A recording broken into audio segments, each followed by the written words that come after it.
Mari belajar farmakokinetika.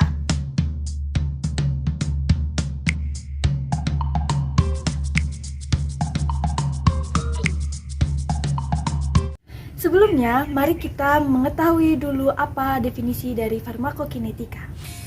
Farmakokinetika adalah nasib obat dalam tubuh atau efek tubuh terhadap obat. Farmakokinetika mempelajari perubahan-perubahan konsentrasi dari obat dan metaboliknya di dalam darah dan jaringan sebagai fungsi dari waktu. Farmakokinetika terdiri dari 4 proses, yaitu proses absorpsi, distribusi, metabolisme, dan ekskresi. Di dalam farmakokinetika terdapat model farmakokinetika. Apa sih model farmakokinetika? Model farmakokinetika adalah suatu hubungan matematik yang menggambarkan perubahan konsentrasi terhadap waktu dalam sistem yang diperiksa. Apa sih pengertian dari model kompartemen farmakokinetika? Model kompartemen farmakokinetika adalah suatu pendekatan matematis atau konseptual yang digunakan untuk menggambarkan dan menganalisis sistem yang dapat dibagi menjadi bagian-bagian terpisah yang disebut sebagai kompartemen. Setiap kompartemen mempresentasikan suatu area atau bagian tertentu dari sistem yang memiliki karakteristik atau perilaku khusus. Untuk apa model kompartemen digunakan? Model kompartemen digunakan untuk memahami bagaimana obat atau zat kimia tertentu yang didistribusikan di dalam tubuh.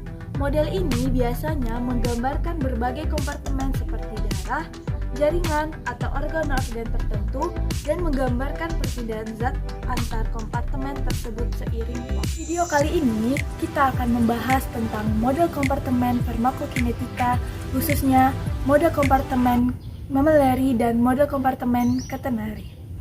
Apa sih perbedaan antara model kompartemen mammillary dan model kompartemen catenary? Dilihat dari struktur matematika, model mammillary menggunakan fungsi eksponensial untuk menggambarkan pertukaran atau distribusi obat antara kompartemen. Selanjutnya, model catenary menggunakan fungsi matematika yang disebut catenary yang memiliki struktur kurva seperti tali gantung. Model ini memungkinkan deskripsi yang lebih kompleks dan aliran obat di dalam tubuh. Dilihat dari fleksibilitas, model mammillary lebih sederhana dan mudah diinterpretasikan, cocok untuk situasi di mana proses distribusi obat antara kompartemen dapat dijelaskan dengan pertukaran eksponensial. Model catenary lebih fleksibel dan dapat menangani distribusi obat yang lebih kompleks dan non-linear di antara kompartemen. Lihat dari kelebihan dan keterbatasannya, model mammillary sederhana tetapi mungkin kurang mampu menggambarkan distribusi obat yang lebih kompleks. Sedangkan model catenary lebih kompleks dan fleksibel namun dapat memerlukan data yang lebih banyak dan kompleksitas interpretasi yang lebih tinggi. Dilihat dari penerapan, model mammillary digunakan dalam situasi di mana distribusi obat antara kompartemen dapat dijelaskan sebagai pertukaran eksponensial. Sedangkan model catenary digunakan ketika distribusi obat melibatkan fenomena yang lebih kompleks dan fungsi matematika yang lebih kompleks diperlukan. Di dalam model farmakokinetika, tubuh dinyatakan sebagai suatu sistem atau ruang yang terdiri atas kompartemen-kompartemen. Tubuh dibagi atas 2 kompartemen, yaitu kompartemen sentral atau darah dan kompartemen perifer atau jaringan. Lalu, seperti apa itu model mammillary? Model mammillary merupakan suatu sistem kompartemen yang berhubungan sangat erat sehingga dapat memprediksi jumlah obat dalam berbagai kompartemen setelah obat dimasukkan ke dalam suatu kompartemen tertentu. Model kompartemen mammillary dikatakan sebagai kompartemen terbuka karena obat akan mengalami proses eliminasi atau pembersihan dari kompartemen sentral. Model mammillary terdiri atas 4 jenis model. Mari kita bahas satu persatu. Yang pertama, model 1 kompartemen terbuka intravaskular. Pada model ini, tidak ada proses absorpsi. Obat akan langsung memasuki pembuluh darah atau kompartemen sentral, memberi efek, lalu diekskresikan. Proses distribusi tidak teramati karena obat sangat cepat terdistribusi ke organ target. volume distribusi juga tidak dapat dihitung, sehingga pada model ini hanya dapat dihitung tetapan laju eliminasinya. Yang kedua, model 2 kompartemen terbuka intravaskular. Pada model ini, laju eliminasi, volume distribusi, dan laju distribusi dapat dihitung. Setelah obat masuk ke dalam kompartemen sentral, terjadi proses distribusi ke dalam kompartemen perifer. Selanjutnya, setelah terjadi proses distribusi, obat akan dikembalikan ke dalam kompartemen sentral dan mengalami proses eliminasi. Yang ketiga, model 1 kompartemen terbuka ekstravaskular. Pada model ini, obat yang diberikan secara ekstravaskular akan mengalami proses absorpsi sebelum memasuki kompartemen sentral, sehingga di sini dapat dihitung laju absorpsi obat.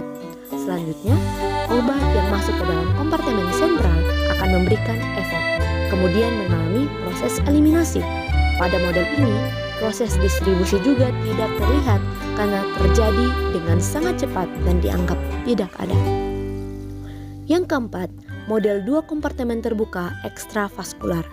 Pada model ini, obat yang diberikan secara ekstravaskular akan mengalami proses absorpsi, selanjutnya memasuki kompartemen sentral lalu didistribusikan ke kompartemen perifer atau jaringan. Dari perifer, obat akan dikembalikan ke kompartemen sentral dan selanjutnya mengalami proses eliminasi. Pada model ini dapat dihitung tetapan laju absorpsi, volume distribusi, serta tetapan laju eliminasi. Apa itu model katenari? Model katenari merupakan suatu model kompartemen yang bergabung menjadi satu paralel. Asumsi obat, eliminasinya lewat plasma. Model katenari sama atau mirip dengan model mamilari di mana menggabungkan kompartemen 2 dan kompartemen 3 menjadi satu sehingga distribusinya lambat.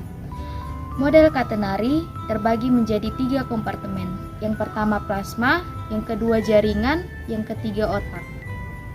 Model katenari hampir tidak digunakan karena tubuh tidak merespon seperti ini. Kenapa? Karena kompartemen 3 sukar diperfusi. Model katenari jarang digunakan. Mengapa?